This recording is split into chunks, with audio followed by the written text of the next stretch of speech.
आमे पूर्व भिडियो रे जानिथिले कि विवाह 8 प्रकार होइथाय बोली एवं ता मध्यरु पैशाच विवाह काहाकू कहंती एवं पैशाच विवाह किपरि होइथाय से विषय रे मध्य पूर्व भिडियो रे जानिथिले।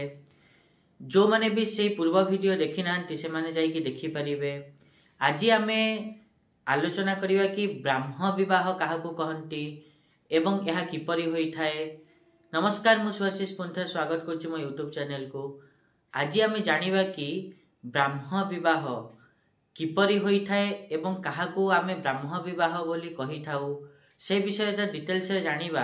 ता पूर्व सबना भली गोटे रिक्वेस्ट करिया चाहिबे कि जो माने भी एजाई चैनल को सब्सक्राइब करना सब्सक्राइब करंतु आ पाखथिया बेल आइकन को मध्य प्रेस करंतु जा द्वारा कि मु आगु को जहां भी किछि वीडियो देबी ता नोटिफिकेशन आपण मान को ठीक समय रे मिलि जिवो।